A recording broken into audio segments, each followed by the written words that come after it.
Hey folks, Bob Reese here with the Guides Forecast, giving you a fishing report for Friday, the 22nd of August. Another late start for me today, no regrets, although folks that did utilize that suggestion of a Desdemona light marker troll first thing in the morning did find some fish. The logic behind that is that salmon seeking the path of least resistance will come up the middle of the river, up Desdemona Sands, and hide behind the massive sandbar that goes from the bridge all the way down to Hammond.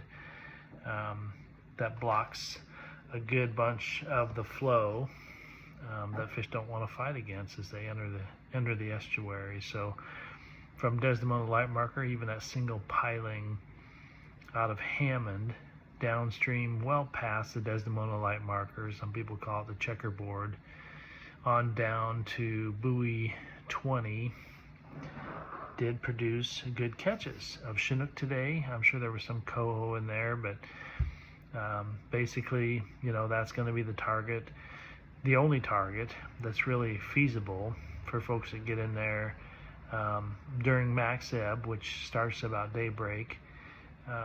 And they'll fish that out, but there'll be bunches of fish in there that are willing to bite, and you're going to do pretty well. But then you'll have quite a lull from first hour and a half of daybreak all the way into as you get closer to low slack, about an hour before low slack. There'll be some pretty tough fishing. You'll probably be fighting some seaweed on these big tides. There should be a definitive weed line that you can ideally avoid some of the seaweed if you're going to troll downstream of Desdemona Sands to get out of the fast flows. But you'll wait until an hour before low slack when you start to see some more opportunities westward of Buoy 14. And so that fished decent today. The last part outgoing tide, Buoy 14 down to Buoy 10, Chinook wing jetties down to the A jetty, which comes out of Ilwaco, and then we did some of our best work today from basically Buoy 11, the A jetty, westward to Buoy 10 on really the first part of incoming tide. I talked about this phenomenon that happens where the current is still slowly going out on the surface but coming in pretty hard underneath.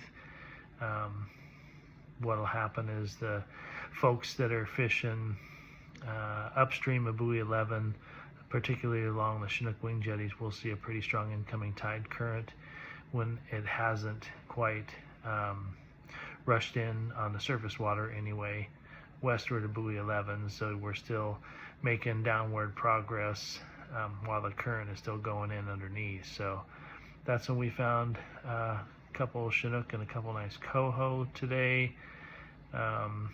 There was another lull in activity for a good part of the strong flush of the tide. The hover fishing at Hammond and at the bridge on the Oregon and the Washington side did not produce terrific results today. There were some fish caught, but not a spectacular day for hover fishing. We found two more quality coho doing the upstream troll on what we call the humps above the bridge on the Washington side. And again, these coho are an excellent grade, so nothing to be ashamed about catching fin clip coho. Our hatchery ratio was quite fortunate today. There were plenty of people that landed multiple fish that weren't clipped, so they didn't get to keep as many as we did today. And then we found our final 7th hatchery fish, another Chinook on the Washington side in Anchorage on the first part of outgoing tide. Again, those last 3 fish, I felt pretty lucky. We didn't see a lot of other fish caught around us during that time of the tide. I did go pretty far up into Blind Channel, and we did a short troll to no avail in the first part of outgoing. I was disappointed that we didn't get any biters there. Did mark some fish, but it didn't really feel like it was loaded with biters over there. So Ended the day about 4:30 with 3 Chinook and 4 nice coho. Again, credit goes to a rather fortunate mark rate, as people did catch numbers similar to what we did, but didn't have quite the good fortune of landing hatchery fish. So jellyfish weren't as big an issue for me as they were for some other guides that were fishing closer to Buoy 10. I was on the north side of Buoy 10, and we didn't seem to have as much jellyfish, but I'm hopeful that continued northwest winds will push those jellyfish down south. The water is definitively colder on that incoming tide. We went from almost 64 degrees down to 58 degrees, so the persistent northwest winds are bringing that cooler ocean water off of from the continental shelf up into the near shore, and hopefully we'll continue to have cold water that ideally won't be hospitable to problematic jellyfish. Seaweed, again, a problem. Seems to be a bigger problem this year than I remember in years past. Bigger tide exchanges, we have to deal with that both on the incoming and outgoing tide. So be prepared for that.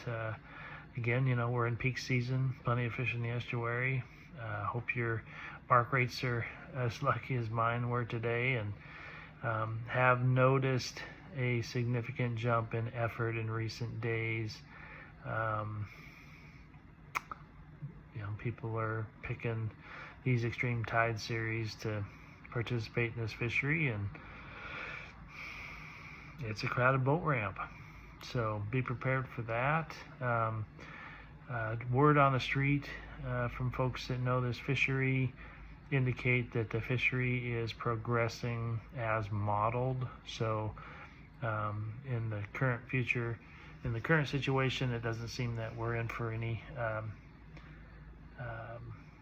significant modifications of the fishery. Hopefully it'll continue to go as modeled, I think, with a September 6th closure, and I think an August 26th reopener of any Chinook. That'll be a welcome day. So a few more upriver brights in our catch today. There's been a lot of tulies in the estuary here. Some of them are still certainly bright and cut orange. Had to get that token yawn in for this report. But spinners worked better for me today. I still put a small chunk of anchovy on the bait on the hook to attract fish, and I went back to running a small, I believe it's a 3.0 purple spinfish up in the bow that had some action today too. So some of the bow rods were popping off more than they have been in recent days. So I'm grateful to say that some of the shallower running gear is finding fish on the flood tide. So as shallow as 14 on a line counter for the bow rods, and as deep as 80 on a line counter for the stern rods.